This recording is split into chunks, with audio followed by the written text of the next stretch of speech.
सबसे पहले परीक्षा हॉल में बैठते हैं, आपकी सिटिंग स्लीप जहां डेस्क स्लीप लगी है बैठ गया, बच्चे कंसंट्रेट होके बैठते हैं, कॉपी मिलती है आंसर सीट, तो आंसर सीट पे प्रॉपर तरीके से अंधेरा वह जगह जहां आदित्य नहीं है अंधेरा वह जगह जहां आदित्य नहीं है, अंधा है वह देश जहां साहित्य। सर, जब हम परीक्षा पे चर्चा कर रहे हैं तो बहुत सारे विद्यार्थी हमारे साथ ऐसे भी होंगे जो शैक्षिक रूप से बहुत पिछड़े हैं, शिक्षा का स्तर उनका उतना लेवल ऊंचा नहीं है, तो उनके मन में अनेकों प्रश्न आ रहे होंगे परीक्षा को लेकर, विशेष तौर पे कि उनकी तैयारी बहुत अच्छे से हो नहीं पाई है, उन्होंने किताबों को सिलेबस को समझा नहीं है। तो सर, आप उनको क्या संदेश देना चाहेंगे? उस एग्जामिनर जो आपका परीक्षक है वो विवश हो जाता है कि उस बच्चे के उस जवाब को न चाहते हुए पढ़े। बहुत सारे बोर्ड्स में, मैं यूपी बोर्ड की बात आपसे करूं, सीबीएसई बोर्ड की बात करूं या आईसीएसई बोर्ड की बात करूं, वो डेमोन्स्ट्रेशन आता है कि इतने 250 शब्दों में, 200 शब्दों में, 100 शब्दों में आप इन प्रश्नों का उत्तर दें। मूल कारण है कि बच्चों के अंदर जो एक मेंटल कंसंट्रेशन, एक मानसिक रूप से कैसे एकाग्रचित होकर किसी विषय वस्तु को समझें, में एक सहायक की भूमिका प्रदान करता है। नमस्कार, मैं हूं सूरज और आप देख रहे हैं नमस्कार पूर्वांचल। बोर्ड की परीक्षा नजदीक आ चुकी है और बोर्ड परीक्षा देने वाले हर विद्यार्थियों के मन में अनेकों प्रश्न उत्पन्न हो रहे हैं कि इस बार परीक्षा का पैटर्न क्या होगा, परीक्षा में कैसे प्रश्न आएंगे और उन प्रश्नों का आंसर कैसे लिखा जाएगा। तो आज इन्हीं सभी महत्वपूर्ण प्रश्नों पे बातचीत करने के लिए मैं आज हमारे साथ बाबा राघवदास कृषक इंटर कॉलेज में बतौर अंग्रेजी के प्रवक्ता के पर अपनी सेवा प्रदान करने वाले डॉक्टर विमलेश तिवारी सर उपस्थित हैं और इनसे आज हम खास बातचीत करेंगे और जानने का प्रयास करेंगे कि इस बार का बोर्ड परीक्षा कैसा होने वाला है और विद्यार्थियों में कितना महत्वपूर्ण है। बहुत बहुत स्वागत है सर आपका। धन्यवाद सूरज जी, बहुत ही समीचीन और समसामयिक विषय वस्तु को आपने मेरे सामने रखा। दरअसल हम सभी शिक्षक हैं और ये जो फरवरी का जो महीना है, आमतौर पे हम देखते हैं कि किसी भी बोर्ड, चाहे वो सीबीएसई हो या आईसीएसई हो या यूपी बोर्ड की परीक्षाएं हो, उनका ये फाइनल बोर्ड एग्जाम का शेड्यूल इसी महीने में होता है। मैं आपको बताऊं, जीवन में हर व्यक्ति को परीक्षा के दौर से गुजरना होता है, लेकिन शिक्षा लेने के दौरान कोई विद्यार्थी जब परीक्षा में और विशेष तौर पे जब बोर्ड की परीक्षा में बैठता है तो उसके मानस पटल पे नाना प्रकार की चिंताएं उत्पन्न होती हैं और इस चिंता को कैसे हम दूर करें। सबसे पहले मैं आपको यह कहना चाहूंगा कि परीक्षा का आशय केवल महत्तम अंक अर्जित करना नहीं होता। केवल महत्तम अंक अर्जित करने मात्र से आप सफल हो जाएंगे, आपका जीवन सफल हो जाएगा, ये अगर सोच है तो अच्छी नहीं है। और मैं ये भी देखता हूं कि आमतौर पे जो गार्जियन है, जो हमारे अभिभावक हैं, छात्रों के ऊपर महत्तम अंक अर्जित करने के जो दबाव डाले जाते हैं वो कहीं ना कहीं नकारात्मकता के तरफ इंगित करता है। तो परीक्षा में कैसे विद्यार्थी बैठे, पहला मूल मंत्र ये होता है कि अपने मन स्थिति को बिल्कुल शांत रखें और किसी भी फोबिया का शिकार न हो कि ये परीक्षा है, ये जीवन की पहली और आखिरी परीक्षा है, ये हमें कदापि नहीं सोचना होता है। साथ ही साथ परीक्षा में हमको एक अनुशासित तरीके से, एक योजनाबद्ध तरीके से अपने पाठ्यक्रम के अनुरूप अध्ययन करना होता है, तभी जाके हम परीक्षा में अच्छे अंक अर्जित कर पाते हैं या हम अपने प्रदर्शन को सही रूप में रख पाते हैं। बिल्कुल सर, लेकिन सर विद्यार्थियों के मन में सबसे बड़ी समस्या इस बार इस प्रश्न को लेकर है कि परीक्षा का पैटर्न क्या होगा। तो आप थोड़ा इस बात पे अपने विचारों को रखें कि पैटर्न कैसे होने वाला है। देखिए, अलग अलग बोर्ड की अलग अलग पैटर्न्स हैं, उसके अकॉर्डिंगली वो सिलेबस में हम देखते हैं, उसके अकॉर्डिंगली प्रश्न पूछे जाते हैं। जो पैटर्न की बात आपने कही, तो सबसे पहले मेरा सीधा उन छात्रों के लिए, उन विद्यार्थियों के लिए ये संदेश होता है, जब भी आप परीक्षा में बैठे तो उस सिलेबस को अच्छी तरह से जान लें। साथ ही साथ अपने प्रश्न पत्र को फ्रॉम द वेरी स्टार्टिंग, प्रथम पृष्ठ से लेके आखिरी पृष्ठ तक पूरे प्रश्न पत्र को आप अच्छी तरह से पढ़ें और प्रायः ये कोशिश करें कि आप शुरू से पहला जो क्वेश्चन है उससे करते हुए और लगातार आखिरी क्वेश्चन तक बढ़ें। और 2-3 बातें जब हम परीक्षा के दौरान, जब विद्यार्थी बैठता है, आंसर शीट पे लिखता है, 2-3 बातों का विशेष तौर पे हमें ध्यान देना होता है। पहली चीज ये होती है कि हमारी हैंड राइटिंग अच्छी होनी चाहिए। अब प्रश्न ये उठता है कि अचानक हैंडराइटिंग तो अच्छी नहीं होगी, इसके लिए एक लंबा हमको एक प्रैक्टिस करना होता है। तो यहाँ आवश्यकता इस बात की है कि हमें हमारे अभिभावक जो अपने बच्चों को लेके जागरूक हैं, उनको इनिशियल स्टेज पे नर्सरी, फर्स्ट, सेकंड, थर्ड के क्लासेस में उस हैंडराइटिंग पर वो फोकस करें कि मेरा बच्चा कैसे लिख रहा है। तो हैंडराइटिंग है क्या? आपके मानस पटल पे ये प्रश्न आया होगा कि ये त्रिपाठी सर क्यों हैंडराइटिंग को फोकस कर रहा है। देखिए सूरज जी, कोई भी एग्जामिनर जब कॉपी का मूल्यांकन करता है तो ये हैंडराइटिंग मेरे अनुसार ये उसका फेस होता है, उसका चेहरा होता है, और चेहरा जब आकर्षक होगा तो निसंदेह वो अच्छे पॉजिटिव मार्क्स उसको मिलते हैं। तो पहला मैंने आपको बताया कि हैंडराइटिंग आपकी अच्छी होनी चाहिए। दूसरी चीज, आप प्रश्न के अनुसार आप सीमित शब्दों में उन प्रश्नों का उत्तर दें। आप देख लें कि उस प्रश्न की मार्किंग कितने की है, कितने शब्दों में लिखा जाए। प्रायः देखने सुनने को मिलता है कि एक लड़का 3 नंबर 4 नंबर का क्वेश्चन 2 पेज 2.5 पेज में लिख देता है, लेकिन अब वो आधा ही कर पाता है, तब तक समय की अवधि पूरी हो जाती है। तो हमें एक प्लानिंग करके, एक रणनीति बना के समयबद्ध तरीके से हर प्रश्न को कितने समय के लिए फोकस करना है, कितने शब्दों में लिखना है, इसकी एक पूर्वाभ्यास होनी चाहिए। और इसीलिए बहुत सारे बोर्ड्स में, मैं यूपी बोर्ड की बात आपसे करूं, सीबीएसई बोर्ड की बात करूं या आईसीएसई बोर्ड की बात करूं, वो डेमोन्स्ट्रेशन आता है कि इतने 250 शब्दों में, 200 शब्दों में, 100 शब्दों में आप इन प्रश्नों का उत्तर दें। और जहां तक मेरे विषय के बारे में आपने कहा, आंग्ल भाषा के बारे में, अंग्रेजी साहित्य के बारे में, तो हर प्रश्न का एक डिमॉन्स्ट्रेशन आता है कि ये प्रश्न है तो इतने मार्क्स के हैं, 200 वर्ड्स में लिखने हैं, 150 वर्ड्स में लिखने हैं, या कंप्रीहेंशन या अनसीन पैसेज है तो उस पूरे पैसेज को पढ़ेंगे तो क्या टाइटल होगा, उस प्रश्न का उत्तर उसी पैसेज में कैसे हम उसको पिकअप करते हैं। तो इन सारी चीजों को एक वेल प्लान्ड तरीके से हमें अच्छी तरह समझना होगा और उन विद्यार्थियों को भी प्रेरित करना होगा कि वो समयबद्ध तरीके से उन प्रश्नों का उत्तर दें। तो निश्चित रूप से वो विद्यार्थी सफल होंगे और अच्छे अंक भी अर्जित करेंगे। बिल्कुल। सर, इस बार जो बोर्ड का परीक्षा होगा और विद्यार्थी बोर्ड का परीक्षा देने जाएंगे, तो इसमें कौन कौन सा टॉपिक सबसे महत्वपूर्ण होने वाला है? जैसे एग्जाम देने से पूर्व तो हो जाता है ना कि हाँ इस बार ये टॉपिक्स आने वाले हैं, तो कुछ वैसे टॉपिक्स आप बताना चाहेंगे? बड़ा ही रिलेवेंट क्वेश्चन आपने पूछा। अब जैसे कि मैंने आपको बताया कि मैं तो साहित्य से हूँ, अंग्रेजी साहित्य से हूँ। अब जैसे आपके इस प्रश्न का उत्तर मैं एक ऐसे राइटिंग के संदर्भ में देना चाहता हूँ कि जैसे आपने कहा कि कौन से टॉपिक्स रिलेवेंट होंगे, इंपॉर्टेंट होंगे। जब भी बच्चा ऐसे राइटिंग लिखता है तो देखिए, अगर आप ऐसे पे कंसीडर करें तो पहला चीज जो हमारी करंट सिचुएशन, करंट अफेयर्स से रिलेटेड कोई टॉपिक है, जैसे इस समय देखिए कुंभ की चर्चा हो रही है, तो हम बहुत ज्यादा हमें उम्मीद है कुंभ से रिलेटेड एक टॉपिक होगा। और कुछ प्रॉब्लम बेस्ड टॉपिक होती हैं, समस्या पे आधारित। बहुत सारी समस्याएं हमारे समाज में, छुआछूत की समस्या है, धर्म को लेके जो बहुत ही उग्र लोग हो जाते हैं, धर्मनिरपेक्षता की बात कही जाए, या दहेज प्रथा की बात हो जाए, या बेरोजगारी की बात हो जाए, ऐसी तमाम जो टॉपिक्स हैं, जो प्रॉब्लम बेस्ड टॉपिक हैं, उन टॉपिकों को भी अच्छी तरीके से बच्चों को स्टडी करना चाहिए। और उनका कंटेंट कैसा हो ये महत्वपूर्ण है। कितना आप लिख रहे हैं दैट इज नॉट इंपॉर्टेंट, आपका कंटेंट कितना स्ट्रांग है और कितनी अपीलिंग है, बीच बीच में कैसे आप कोटेशन दे रहे हैं। बिल्कुल सर, मतलब विद्यार्थियों को लिखने के दौरान किन किन बातों पर विशेष ध्यान देना चाहिए, और तभी उस एग्जामिनर जो आपका परीक्षक है वो विवश हो जाता है कि उस बच्चे के उस जवाब को न चाहते हुए पढ़े, क्योंकि उसका कंटेंट ऐसा होगा, उसके कोटेशंस ऐसे होंगे, तो वो न चाहते हुए भी ऐसी चीजों को वो बार बार पढ़ेगा और वो पॉजिटिव फ्रेम ऑफ माइंड से वो मार्किंग करेगा।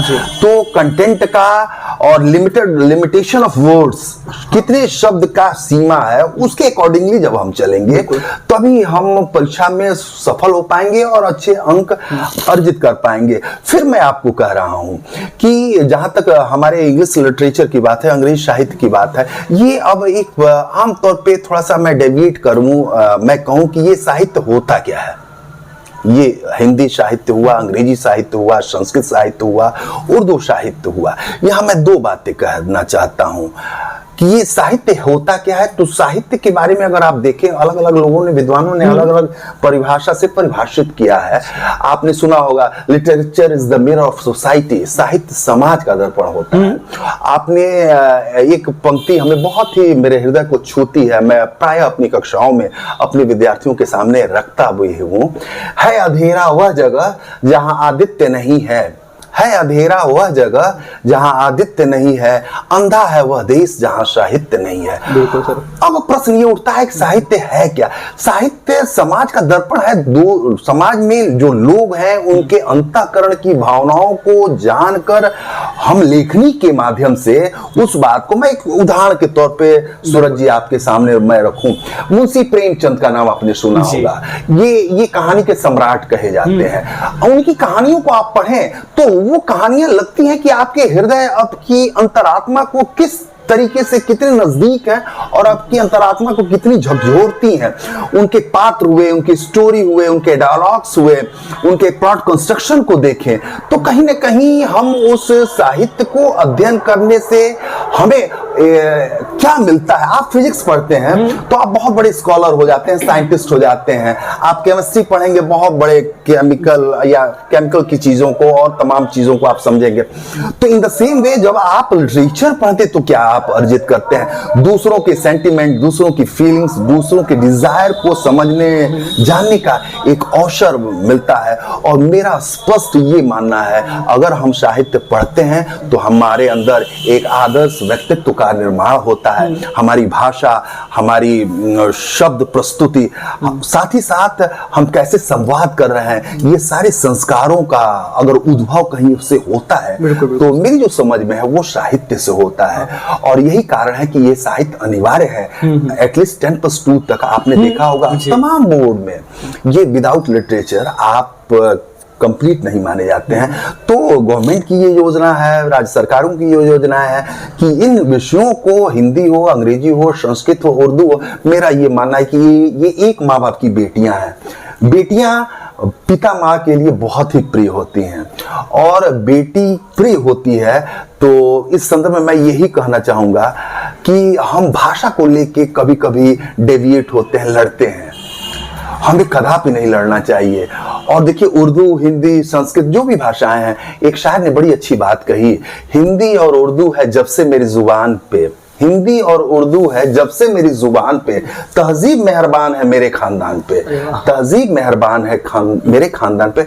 तो कहीं ना कहीं इन साहित्यिक विषयों के पढ़ने से केवल हम डिग्री नहीं प्राप्त करते, केवल हम अंक प्राप्त नहीं करते, बल्कि हम आदर्श राष्ट्र की निर्माण में अपनी संकल्पना को पुष्ट करने का काम इस साहित्य के माध्यम से होता है। बिल्कुल सर।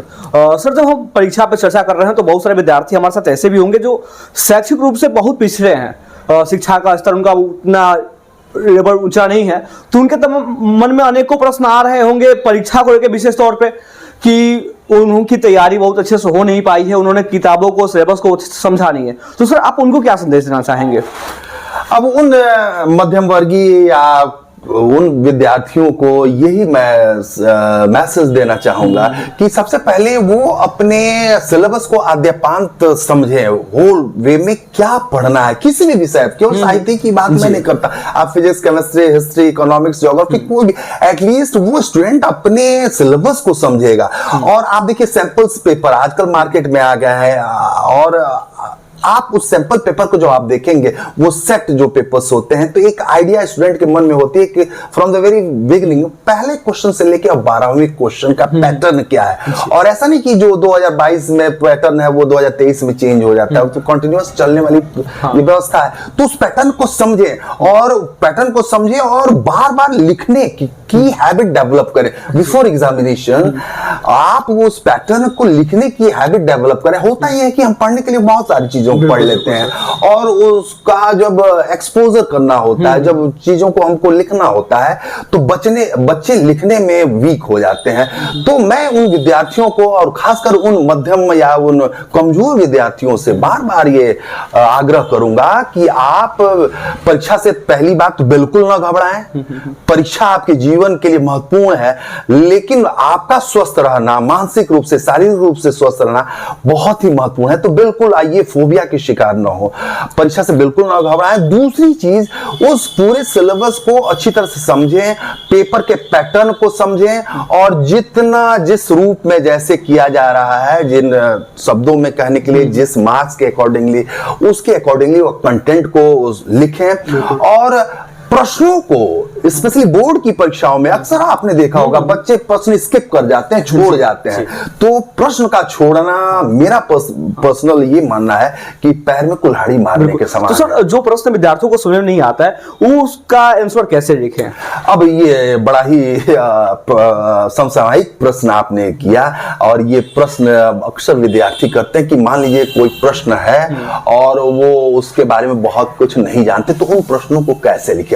तो एटलीस्ट जो भी प्रश्न होगा, तो उससे जुड़ी हुई कुछ तथ्य अगर उनके मानस पटल पे अंकित हो, तो उससे मिलती हुई तथ्यों को अपने सहज सरल शब्दों में लिखें। और जो भी उनके अंतर मन की जो भाव है, अगर थोड़ी बहुत समझ रखते हैं, उस भाव को वो उद्घाटित करें अपनी लेखनी के माध्यम से। और ऐसा नहीं कि आम के बारे में पूछा जाए तो आप इमली लिखें, at least you have to go around the particular topic. तो आपको जानना होगा, और इसके लिए मूल मंत्र ये है स्वाध्याय। और साथ ही साथ हमारे विद्यार्थियों के लिए एक बहुत बड़ी चीज डिटर्मिनेशन उनके पर्सनालिटी में होनी चाहिए। डिटर्मिनेशन, जिसको आप संकल्प कहते हैं। संकल्प बड़ी ऊंची चीज होती है। संकल्प अगर आपके मन में होगी, तो आप इस संकल्प का ही परिणाम देखे होंगे कि दशरथ माझी ने क्या किया, पत्थर तोड़ के रास्ता बना दिया। बिल्कुल, उस पहाड़ को तोड़ के रास्ता का निर्माण दशरथ माझी ने कर दिया। तो मेरा ये मानना है, ये संकल्प का ही, उस पहाड़ को तोड़ने की बात उन विद्यार्थियों से मैं नहीं कहता। मैं ये कहता हूं कि बेटा तुम अपने सिलेबस को समझो, पढ़ो, और उसकी बारीकियों को समझो, और क्वेश्चंस पेपर के पैटर्न को अच्छी तरह आत्मसात करो। और बोर्ड की परीक्षा के पहले एटलीस्ट हर विषय में 10 बार 12 बार आंसर के पैटर्न को लिखने की हैबिट डेवलप करिए। और ऐसा ना कि ऑल ऑफ सडन आप बहुत सारी चीजों को माइंड में स्टोर कर लिए हैं, और आप जब देने का वक्त आया एग्जामिनेशन में, उस समय आपकी लेखनी अच्छी चल नहीं रही है। सर, जब हम बात परीक्षा की ही कर रहे हैं, तो एक प्रश्न और मैं आपसे पूछना चाहूंगा कि परीक्षा के दौरान विद्यार्थी मानसिक रूप से खुद को शांत कैसे रखें? क्योंकि उसमें ये होता है कि विद्यार्थियों को इतना डर बना रहता है कि जो याद किया वो भी भूल जाते हैं। तो मानसिक रूप से शांत तो रखने की कुछ बातें बताएंगे आप? देखिए, ये बहुत ही आम समस्या को उद्घाटित किया सूरज जी आपने। बच्चे जो विद्यार्थी हैं, परीक्षा के पहले उनकी जो मन स्थिति है, वो सचमुच जो होनी चाहिए वो नहीं हो पाती। उनके अंदर एक भय की भावना व्याप्त होती है। तो ऐसी स्थिति में उन विद्यार्थियों से ये अपेक्षा की जाती है, उन विद्यार्थियों से ये हमें अपेक्षा रखनी है, और उस पैटर्न पे उनको चलना होगा कि अपने मनस्थिति को बिल्कुल सहज सामान्य रूप में रखें। और प्रश्न उठता है कि मनस्थिति को कैसे सहज सामान्य रूप में रखें? क्या कहने मात्र से हमारी मन की स्थिति सहज हो सकती है क्या? नहीं। और देखिए, हम भारतवर्ष में रह रहे हैं, हमारा ये देश बहुत ही प्राचीन है। और मैं बताऊं, भारतवर्ष में जो योगा की जो खोज की है, और आज ये योग भारत में ही नहीं अपितु पूरे विश्व में छा गया है। और मैं अगर किसी दल से तो अध्यापक संबंध नहीं रखता, लेकिन इस वर्तमान सरकार की इस नीतियों की मैं भूरी भूरी प्रशंसा अवश्य करूंगा कि सरकार ने योगा को पूरे अंतर्राष्ट्रीय स्तर पर प्रतिस्थापित किया। और साथ ही साथ इस योगा के करने से विद्यार्थियों के अंदर जो कंसंट्रेशन, जिसको आप हिंदी में एकाग्रचित्ता कहते हैं, एकाग्र चित्त होके पढ़ने की जो प्रवृत्ति विकसित होती है, वो एकमात्र योगा से होती है। तो आज आवश्यकता इस बात की है, और कि विद्यार्थी परीक्षा के पहले अवश्य ही अपने ऊपर कम से कम 15-20 मिनट योगा पर ध्यान दे। 2-3 जो उनके व्यायाम है उनको करें। और योगा एक मेडिटेशन है, वो बेस्ट सॉल्यूशन होता है कंसंट्रेशन को लेके। और स्पेशली रिगार्डिंग द एग्जामिनेशन, अगर स्टूडेंट योगा को फोकस करता है, और आजकल देखिए योगा को हर संस्थानों में, उत्तर प्रदेश सरकार हो या अलग अलग राज्यों की सरकार, हर संस्थानों में योगा को विशेष महत्व दिया जाता है। और यही मूल कारण है कि बच्चों के अंदर जो एक मेंटल कंसंट्रेशन, एक मानसिक रूप से कैसे एकाग्रचित होके किसी विषय वस्तु को समझें में एक सहायक की भूमिका प्रदान करता है योगा। बिल्कुल सर। सर अब 10 दिनों बाद बोर्ड का परीक्षा भी शुरू हो जाएगा, तो यह 10 दिन विद्यार्थियों में कितना महत्वपूर्ण होने वाला है? अब तो इसको हम क्रिकेट की भाषा में कहें तो स्लॉग ओवर कहेंगे। जब मैच करीब आता है, ओवर्स कम होते हैं, तो अब वही स्थिति हमारे विद्यार्थियों के साथ हो गया है। अब 10 दिन का समय है, 12 दिन का समय है, तो इन कम समय में एक योजनाबद्ध तरीके से, अब जैसे 10+2 की आप चर्चा करते हैं, तो 10+2 में 5 सब्जेक्ट है, 5 विषय है। तो अब अक्सर ये देखा जाता है, मैंने कई विद्यार्थियों को देखा है और अपने परिवार में भी देखा है कि मेरा ही लड़का बोर्ड के एग्जामिनेशन में अपीयर हो रहा है, तो मैं बार बार देख रहा हूं फिजिक्स पढ़ रहा है, बार बार मैं देख रहा हूं फिजिक्स पढ़ रहा है। तो मैंने कहा कि बेटा ये फिजिक्स क्यों पढ़ रहे हो? तो पापा ये थोड़ा सा समझने में थोड़ी सी ये है, ये थोड़ा टिपिकल है, इसको पढ़ ले रहा हूं, अन्य सब्जेक्ट मेरे लिए बड़े इजी है। नहीं, मैं इस मत का समर्थक नहीं हूं। सारे विषय का समान महत्व है, तो एक योजनाबद्ध तरीके से हिंदी, अंग्रेजी, फिजिक्स, केमिस्ट्री, मैथमेटिक्स, बायोलॉजी, सब विषय को समान मार्क्स के आते हैं तो समान महत्व दें। और 10 दिनों का समय है, तो 2 दिन किस सब्जेक्ट को पढ़ना है, 2 घंटे किस सब्जेक्ट को पढ़ना है, किस टॉपिक्स को पढ़ना है, कैसे अपने डाउट्स को क्लियर करना है। आजकल गुरु तो आपकी डाउट्स को क्लियर करते ही हैं। आजकल जितने आप इंटरनेट पे तमाम यूट्यूबर्स आ गए हैं जो एजुकेशन के फील्ड में बड़ा ही रिमार्केबल उनका कंट्रीब्यूशन है, तो हर तरीके से आप अपने इंटरनेट के माध्यम से भी उसकी एक स्ट्रेटजी बना के, एक प्लान्ड तरीके से आप अपने उस पर्पस को फुलफिल कर सकते हैं, जब समयबद्ध तरीके से आप अध्ययन करें। तो एक बड़ा ही अच्छा प्रश्न किया, और विद्यार्थियों से अपेक्षा की जाती है कम समय है तो समयबद्ध तरीके से विभिन्न विषयों का अध्ययन करें, तब निश्चित रूप से आपकी परीक्षा में आप उत्तीर्ण होंगे, अच्छे मार्क्स भी आपको आएंगे। बिल्कुल सर। सर परीक्षा के दौरान समय को ध्यान में रखना कितना महत्वपूर्ण होता है? देखिए, जब हम परीक्षा में हॉल में बैठते हैं तो पहली बार कॉपी हमें मिलती है। मैं थोड़ा सा पीछे से चलता हूं और थोड़ा विस्तार पूर्वक मैं जवाब देना चाहूंगा। सबसे पहले परीक्षा हॉल में बैठते हैं, आपकी सिटिंग स्लिप, जहां डेस्क स्लिप लगी है, बैठ गया, बच्चे कंसंट्रेट होकर बैठते हैं, कॉपी मिलती है, आंसर सीट, तो आंसर सीट पे प्रॉपर तरीके से रोल नंबर मेंशन हो, इवन सब्जेक्ट जो होते हैं ना, सब्जेक्ट के कोड होते हैं, पेपर के कोड, तो उसकी कोडिंग सही हो, डेट सही हो, तमाम चीजों को अच्छी तरह से भरने के बाद स्केलिंग कर ली जाए, और आफ्टर दैट कुछ समय के बाद पेपर का डिस्ट्रीब्यूशन होता है। तो पेपर डिस्ट्रीब्यूट होता है तो पहला काम फ्रॉम पहली प्रश्न से लेकर आखिर तक पढ़िए, और किन प्रश्नों को, जैसे 5 नंबर का प्रश्न है तो उसको उतना ही इंपॉर्टेंस दें। अगर 10 नंबर का प्रश्न है तो मोर देन 5 नंबर का जो प्रश्न उससे ज्यादा इंपॉर्टेंस देंगे। ऑब्जेक्टिव होगा तो हम मेंटली सोचेंगे लॉजिकल तरीके से कि कौन सा ऑप्शन सही होगा। तो इन सारी चीजों पे अक्सर विद्यार्थी ये करते हैं कि 2 नंबर के प्रश्न को 1 पेज लिख दिया, 5 नंबर के प्रश्न को 4 लाइन लिख के खामोश हो गई किसी कलम। तो ऐसे नहीं चलेगा। बच्चों को समझना होगा, विद्यार्थियों को समझना होगा कि जितने मार्क्स के प्रश्न हो, उन मार्क्स के अकॉर्डिंगली हम उसकी प्रैक्टिस परीक्षा के पहले करें, और वही चीज परीक्षा हॉल में हम लिखने के दौरान उन सारी तथ्यों को समावेशित करें। और मैं यहाँ एक चीज और मैं आपको बता दूं, आज का जो परिवेश है बड़ा बदला हुआ परिवेश है, और शिष्य भी बहुत आगे चल रहे हैं, चाहे मानसिक रूप से हो या सोचने परिकल्पना की क्षमता है, वो भी उस क्षमता में बहुत अग्रतर हैं, आगे चल रहे हैं। डॉक्टर राजेंद्र बाबू हम लोग के बगल के रहने वाले थे, जीरादेई के रहने वाले थे। राजेंद्र बाबू के बारे में क्या कहना है, जब परीक्षा की चर्चा होती है तो मेरे मानस पटल पे राजेंद्र बाबू बरबस याद आते हैं। क्यों याद आते हैं? उनकी कॉपी पे जब परीक्षक ने जब देखा, अवलोकन किया, मार्किंग करने के लिए जब गया, तो उस कॉपी को पूरा चेक करने के बाद राजेंद्र बाबू की कॉपी पर उस परीक्षक ने लिखा, बड़ी ईमानदारी से लिखा, मैं इस शब्द को बड़े ही प्रभावशाली और जोर दे के कह रहा हूं, ईमानदारी से उस एग्जामिनर ने लिखा क्या? Examiner is better than examiner, examiner is better than examiner. अब परीक्षक से बेहतर है वो कौन? परीक्षा देने वाला। तो इतनी ईमानदारी उस परीक्षक के अंदर, आज हमारा विद्यार्थी मुझसे आगे बढ़ जाए, मुझसे ज्यादा गुणी हो जाए, ये हम सबके लिए गौरव की बात है। उसी क्रम में सूरज जी, मैं आपको बताऊं, हम जिस संस्था में प्रवक्ता के रूप में कार्यरत हैं, हमारे संस्था का एक गौरवशाली इतिहास रहा है।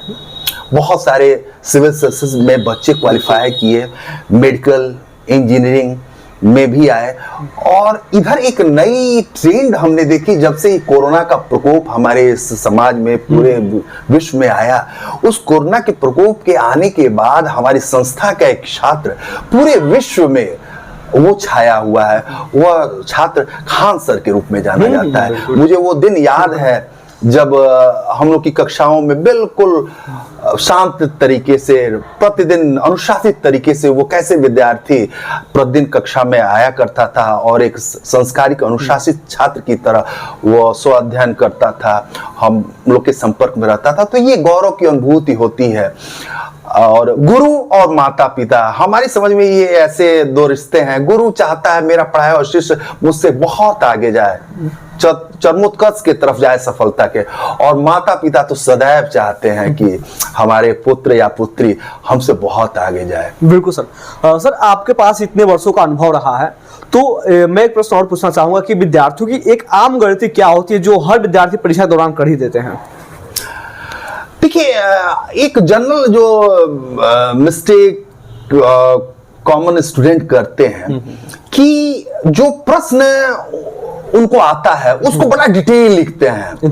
आज जो प्रश्न कंफ्यूजन में है, जो प्रश्न पूरी तरह नहीं आता है, उसको बहुत कम शब्दों में महत्व न देते हुए उस प्रश्न को छोड़ देते हैं। अतः मेरा यहां स्पष्ट कहना है कि प्रश्नों का आकलन उसके नंबर के अनुसार होनी चाहिए। अगर 10 नंबर का प्रश्न है, 5 नंबर का प्रश्न है, तो उसको उतने ही इंपॉर्टेंस के साथ लिखना। किसी प्रश्न को हम स्किप करेंगे और स्किप मतलब छोड़ना, प्रश्नों को छोड़ देना, और एक प्रश्न को खूब अच्छी तरीके से लिखना, बाकी प्रश्नों को छोड़ देना, ये प्रवृत्ति हम आए दिन अपनी कक्षाओं के दौरान जब हम पढ़ाते हैं, कुछ आफ्टर एग्जामिनेशन जब बच्चे हम लोग के कांटेक्ट में आते हैं, तो वो अक्सर कहते हैं सर मेरा तो 2 प्रश्न छूट गया, 3 प्रश्न, सर ये मैं तो जानता था, ये मुझसे स्किप हो गया।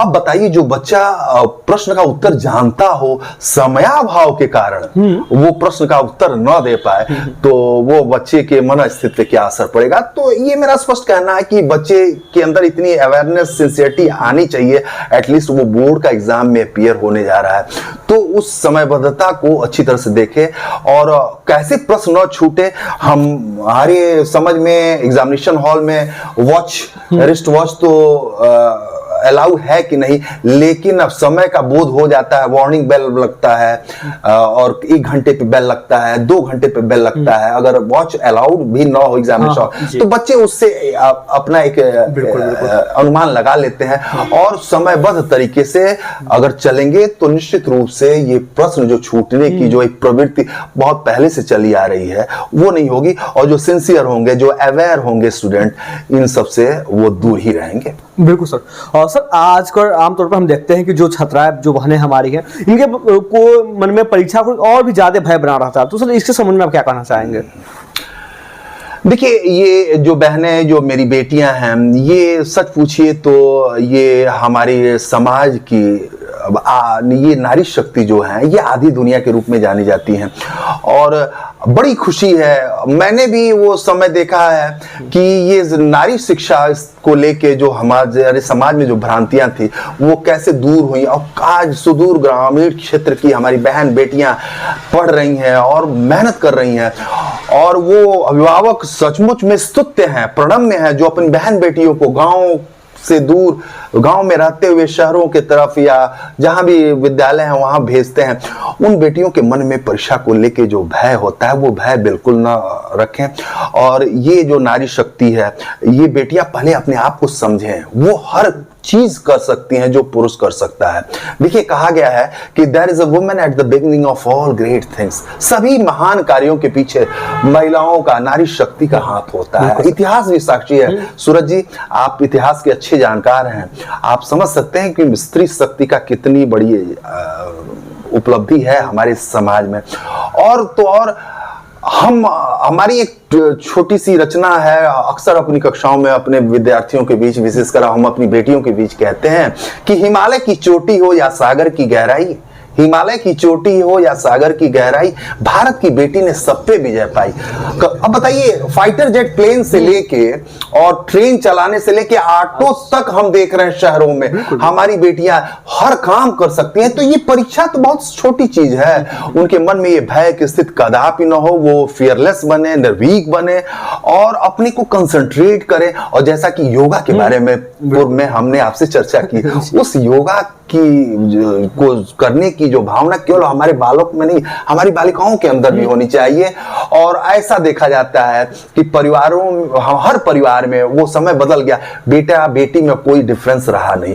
हमारी बेटियां भी उतनी, जितना बेटे सक्षम है उतनी बेटियां सक्षम है।